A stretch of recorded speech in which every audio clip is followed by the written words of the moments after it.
What exactly are we looking for? Dr. Suman asked, and tapped her finger onto the broad end of her mouse, as her eyes glistened over the rows and rows of data patterns that Reason had extracted from the communications within and with the UHSDS systems a while ago. At this point, they were checking over it for what must have been the nth time, and they were already at it for an hour again. Her office partner, Dr. Nori, sighed and shook his head. I know you're just being facetious, but if you keep asking questions that sound like you haven't even skimmed over our project, you're going to get canned for it eventually, he replied, his dark eyes briefly glancing over his own screen as he gave her a disapproving look. Still, she could see in his eyes that, although they had both carefully read over this new project assigned to them multiple times, he was in reality not any closer to knowing exactly what they were supposed to look for here than she was, though what he said did give her an idea. Okay, but let's say for a moment that I have no idea, she opened, using a phrase that was usually reserved for people who actually had absolutely no idea what they were talking about. Try to explain to me what we're looking for. Explain it like I'm 5. That might help me think this through. Dr. Nori narrowed his eyes, looking everything but amused at her suggestion. However, after a long moment of staring, he briefly pushed his keyboard a tiny bit away from himself, while leaning a bit back into the backrest of his large chair, the wheels of which visually scraped over the floor as he did.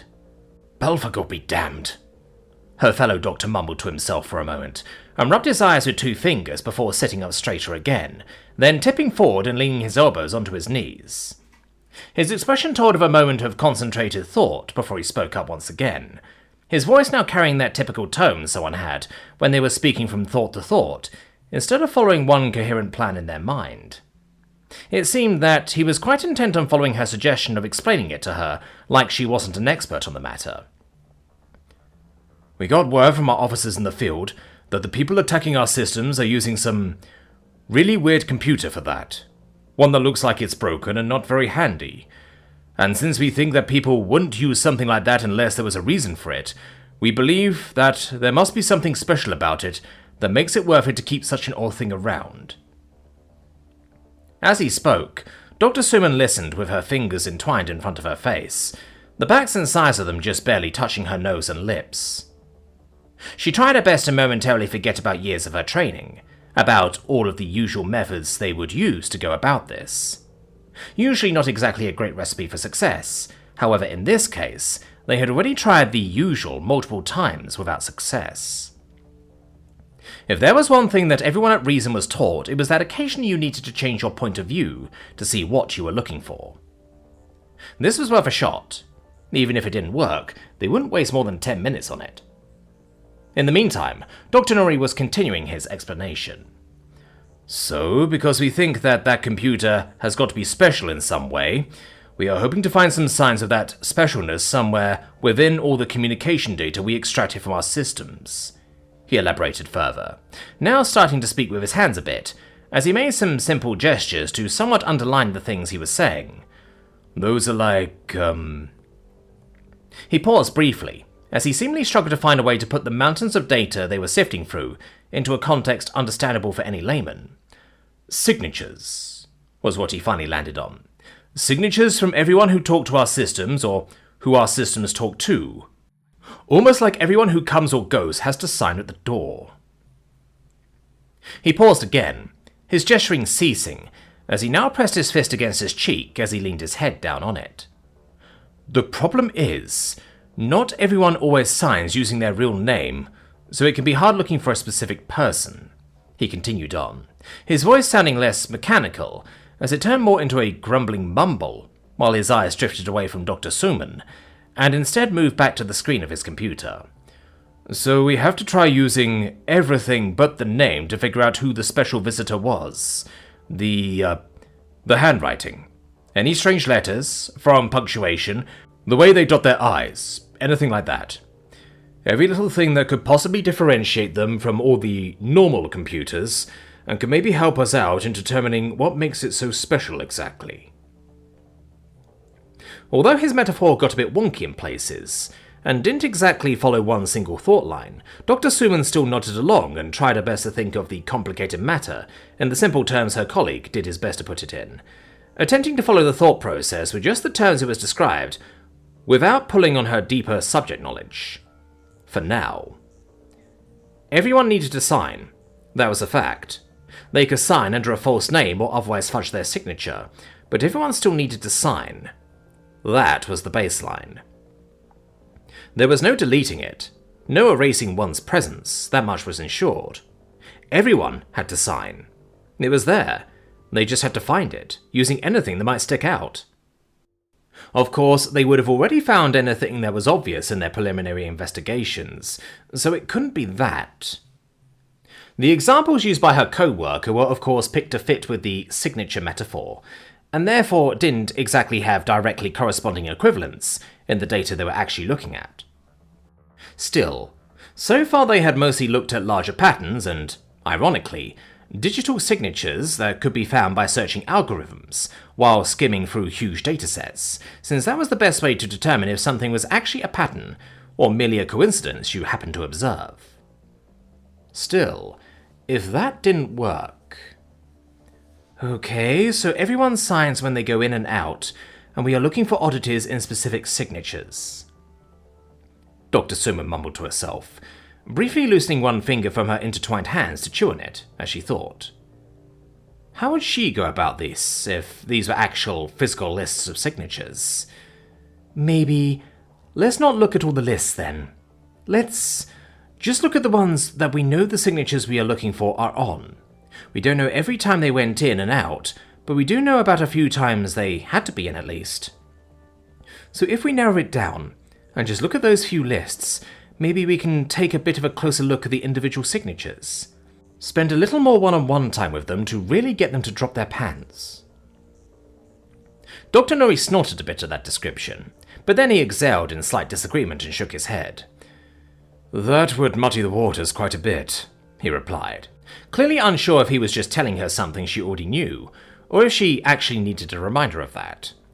And besides, even if we did do that, there would still be thousands of signatures, if not more. Dr. Suman shifted her lips into a slight scowl, chewing on her bottom lip with one canine. True, but there's a bunch of those we can just strike from the start, she replied.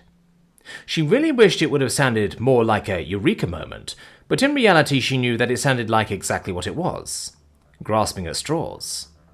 Still, sometimes even a spider's thread could give you just enough hold to climb out of the hole you were in. Our regulars, so to speak, I mean. All the names we find on there all the time and know by heart, and leave only the ones we don't see often. Dr. Nuri wrinkled his eyebrows, and rightfully so. What if our intruder simply signed with the name of one of our regulars, he countered, with what was only the most glaring problem with her suggestion, among a long list of other possible hurdles. Dr. Suman sighed in return. Then we'll find nothing and move on from there, she replied bluntly, not really planning to defend this simple thinking idea of hers. But we already tried to find any weirdness in the signatures of our regular correspondents, and nothing came up there. So either they sign with a name that isn't on our list of regulars, or their forging is so perfect that we're not going to find anything anyway. Out of those two options, I see only one that holds even a chance of success for us.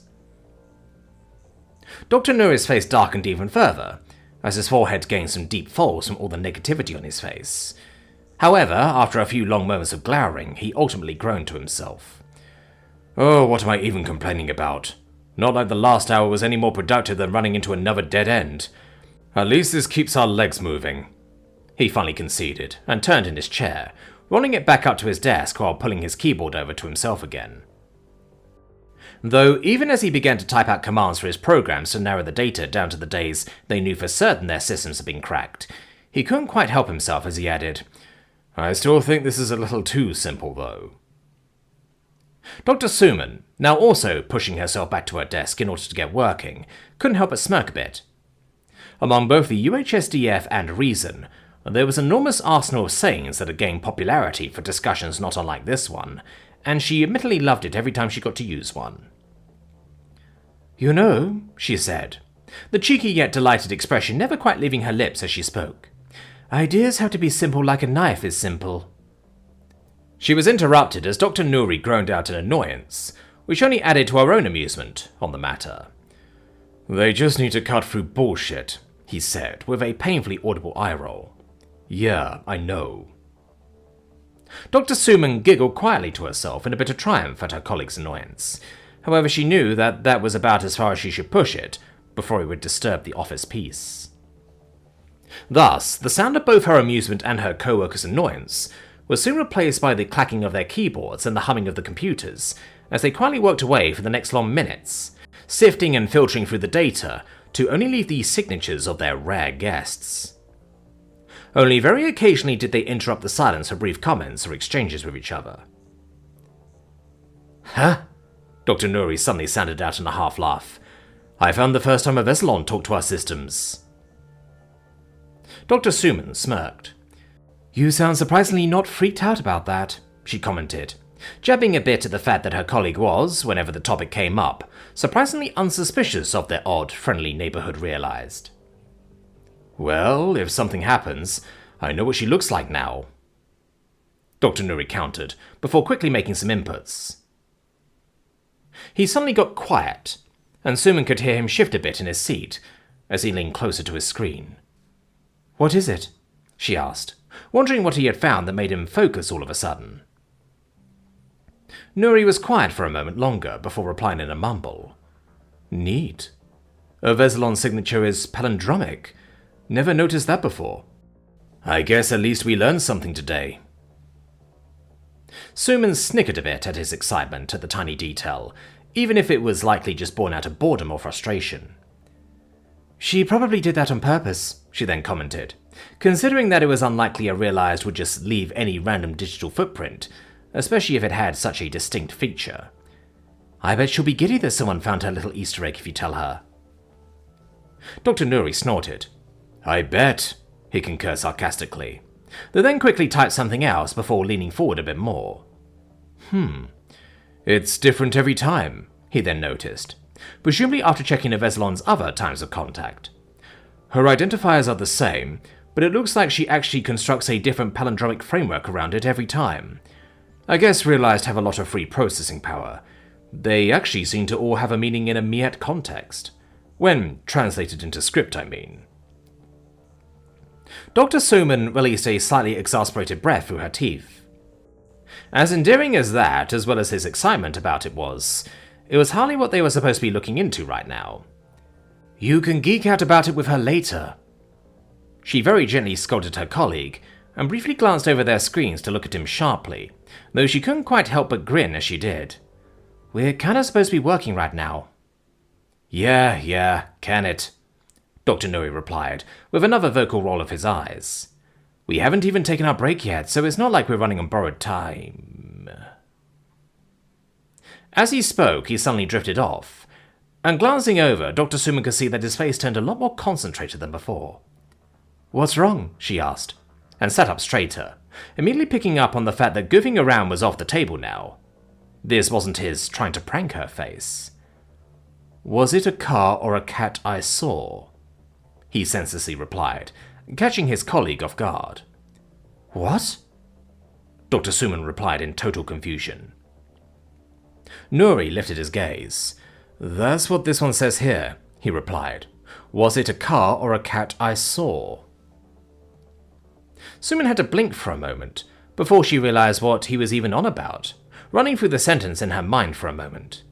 Yeah, that's a palindrome, she confirmed, after briefly visualizing the words. Dr. Nuri's expression darkened a bit, and Suman soon realized that she apparently hadn't quite caught on to his meaning, shutting up so he could enlighten her about the apparently obvious detail she missed. It is in English, he said, giving her just enough of a nudge for things to finally click into place. And it isn't in Siamoite? Suman supposed, with slightly widening eyes. Nuri shook his head. It's total gibberish in Siamoite. Only results in anything if you take the Miet script and convert it phonetically into our letters, he both confirmed and explained. Suman blinked a couple of times, her face falling flat. You think she did that on purpose? She wondered. It wasn't impossible to get the idea that if the realized was already messing around with her digital footprint, after all. and it was something that anybody would only ever really notice after jumping through a remarkable number of hoops which they had cleared beforehand. Still, this was probably not something they should ignore. Though, if anyone would go through all this trouble to get a near perfectly forged footprint, why give yourself away with such a blatant message should someone actually stumble upon it? After a long moment of pause, Nuri released a slow exhale through hollow cheeks. I guess we'd have to ask her, he suggested, as there was probably no other way to know for sure whether it was a joke on the realized part or not. We have her contact. Another moment of silence. Are you going to call her? Sheeda looked on with curiously twitching ears, as James released an incredibly pissed-off exhale through his nose, while slowly allowing his phone to sink down from his ear again. He was not at all happy that their agreed-on hour of together time had been interrupted for what he very much seemed to think was not worth such an interruption. To his credit, he had pressed the call away 3 times, before finally giving in to the incessant ringing and picking up. In fact, he had even suggested to turn his phone off or mute it completely for the remainder of the hour. However, Sheeda had quickly dismissed that nonsense with great prejudice, reminding him that there very much could be an incredibly important call coming in for him at any moment that he must not miss, even during their private time. She had only caught half of the conversation. However, it had been slightly amusing to see James's entirely disgruntled face right in front of her, while his tone remained completely pleasant and professional, as he listened to whatever the other side of the call wanted from him. Only after he had hung up did all his displeasure bubble out of him. They literally just have to call her. It can't be that hard to... He briefly fumed in an aggressive tone before his eyes briefly met Sheeda's, which caused him to shut his mouth and release a meditative breath. His eyes closed for about a breath before opening again. A self-conscious smile plossed on his lips. Sorry, he excused himself, and briefly wiped some slightly sweat-sticky hair away from his forehead. I shouldn't let our mood be ruined. Sheeda giggled a bit and flopped forward, her head landing on his thigh as she rolled half onto her back, glancing up at his face with a playful smirk. Don't worry about it. I like it when you rant, she commented, before shifting a bit more to fully lay on her back, her hands reaching straight up to playfully cradle his face between them. Her fingers gently ran across his cheeks, their tips tingling from the bristly feeling of his stubble. As she lay there, her chest still rose and sank heavily, even after the interruption. Besides, I could use a break, so what exactly can't be that hard? James smiled down at her, looking a bit unsure about whether she was honest or just didn't want to blame him. Still, this together time was not arguing time, so he didn't bring it up if he had any doubts, and simply replied straight away. They might have found a hint, he said, with a bit of a sigh, his cheeks shifting under her fingers as she spoke. But they need to ask Aveslon about it to confirm whether it's a fluke or not. And instead of just doing that, they want me to take over that part because I know her best. He said that last part with a mockingly imitating voice, and bobbed his head from side to side with each word. He then huffed again and scowled at the empty air in front of him. Cowards still think she's going to steal their firstborn child or something, he grumbled on, and briefly blew a focused puff of air upwards to remove further strands of hair from his face, to limited success. Literally hung up on them 3 times, and they think this is still important enough to bother me specifically somehow. Sheeda huffed in amusement. They didn't have as much time to get to know her as you did. She half-heartedly defended the agents, not necessarily really meaning to put up a good defense, but wanting to see if she could coax him into a more thorough rant. But sadly, her efforts remained mostly fruitless, as James just sighed. Anyway, they'll probably be pissy if I wait too long to get back to them, he said, still grumpy at first before his expression shifted a bit, as he finally seemed to give himself more time to actually think about the situation, instead of just being pissed at it, since it happened to catch him in a very bad moment. And I guess it also might really be important, so I guess I should get on that. Would you be okay with just hanging whatever time this takes onto the end of our hour instead? He glanced down at her with an honest and apologetic expression with that last question, which led her to take a slightly firmer hold of his face, squeezing his cheeks with her long fingers for a moment. "I told you I could use a break," she said, her still heavier than usual breast very much supporting her words, while she felt her heart bang against her ribcage. "So unless you want to call someone over to take the heat off me, I'll take the chance to recover. Maybe 2 half hours are a better pace for me to begin with." James blinked a bit, and his face briefly showed the usual unsure expression, as she hinted at the topic of someone else joining the fray, which he always displayed at the idea ever since she joked about it back on Dunama. "You know, I can't tell if you're serious, and that's very concerning," he half joked, half admitted, before shaking his head and seemingly deciding to leave that topic be, as he used her permission to lift his phone, pulling his face back just far enough to have her hand slide off it, so his cheeks wouldn't be squished anymore. Sheeta's hands sunk back down in mock disappointment, taking up a mantis posture in front of her chest as she looked up at him, observing how he dialed the familiar number, and brought the device to his ear with another sigh that was seemingly meant to vent his remaining frustrations before he would go back to his customer service voice. Of course, the phone didn't even ring a single time before the call was picked up. "How do you do?" James replied pleasantly to whatever greeting he had gotten. Usually Sheeta's sharp hearing would be able to listen in on both sides of his phone calls, even from a bit of a distance away. However, right now her blood was rushing a bit too loudly through her ears for that to work. "Yeah, I just have a quick question. Might be important, might be nothing. Gonna need you to confirm." He paused for a moment as he received his answer and then nodded to himself.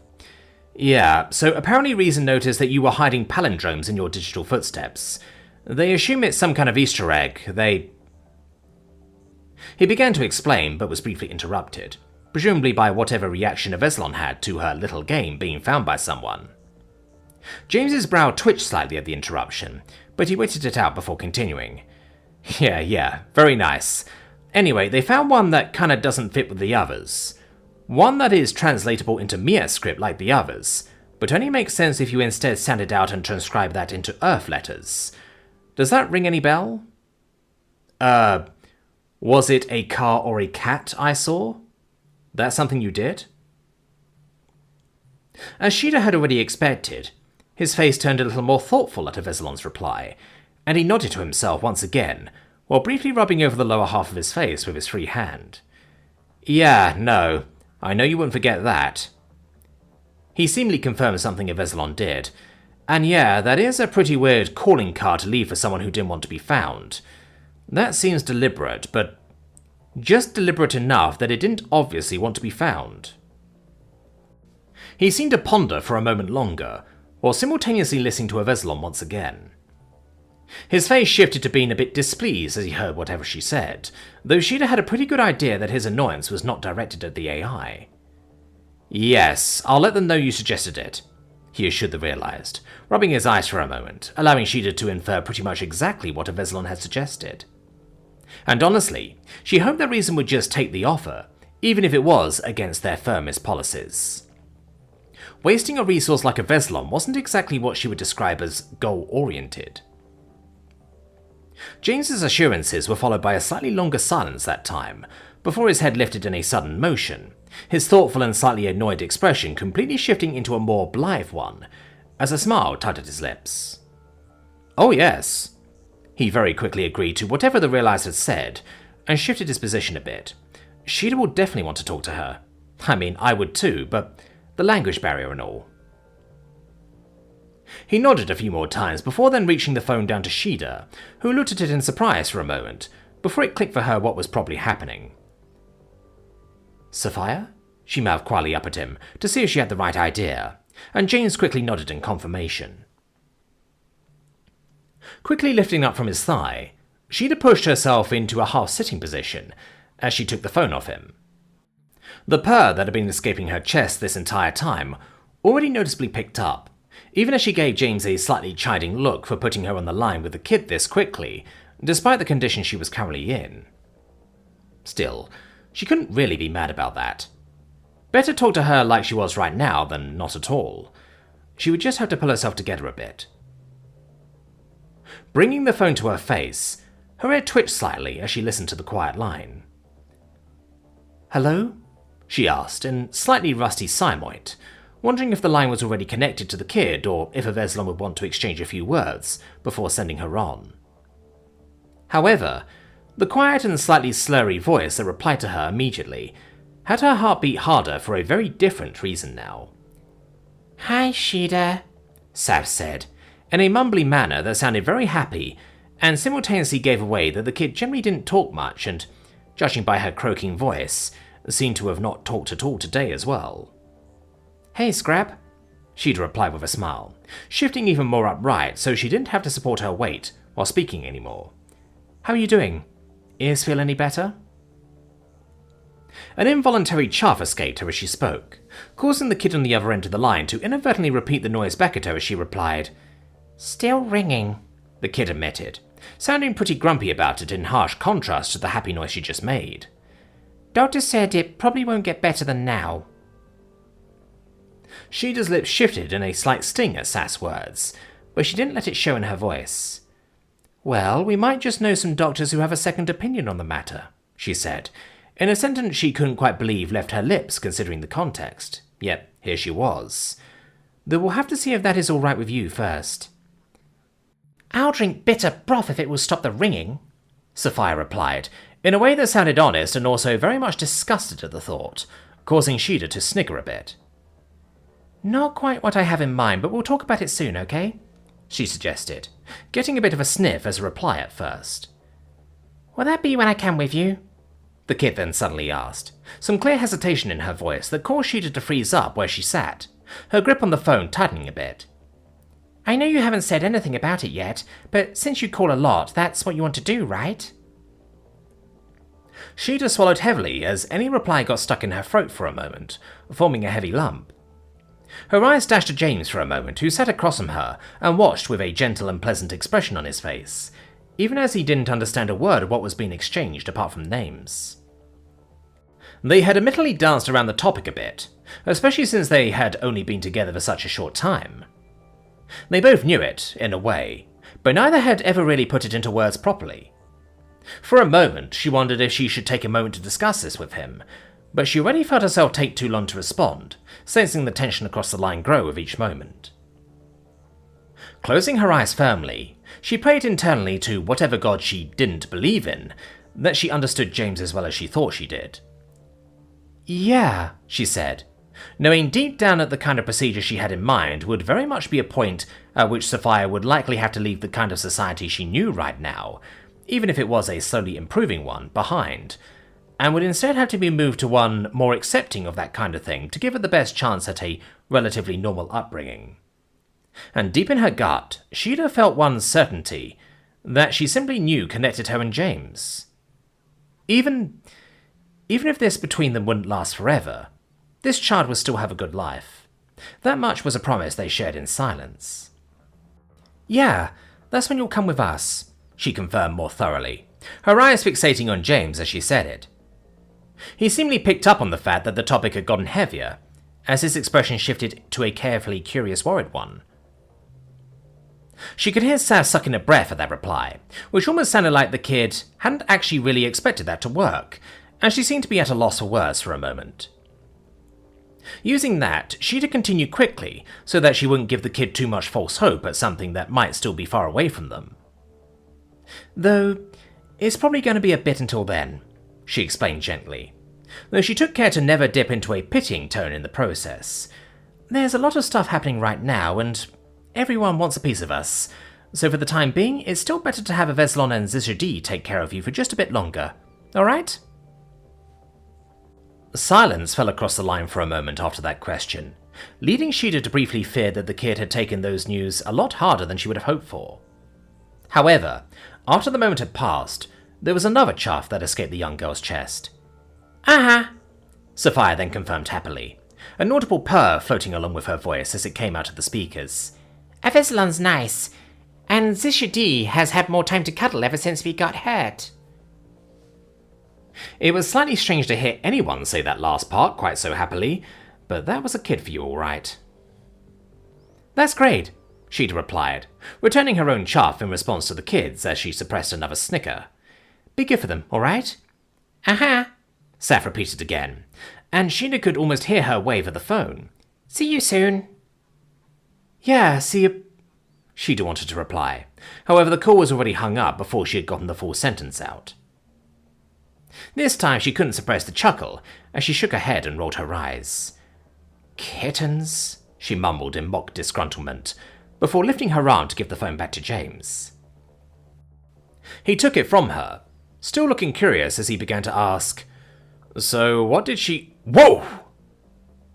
he exclaimed in surprise, as he suddenly found himself tackled, falling onto his back and bouncing heavily on the mattress as Sheena's weight landed on top of him, her head immediately flopping against his cheek, while her tail swayed through the air. "I'm going to tell you," Sheena purred, while James still needed to adjust to his new position. She then removed her head from his cheek briefly to glance up into his eyes. "But don't you have to call reason back first?" James stared back at her blankly for about 5 seconds before blinking twice, then shaking his head in an almost twitch-like motion. "I'll just send them a message," he mumbled, lifting his phone up over his face. "Let them figure it out."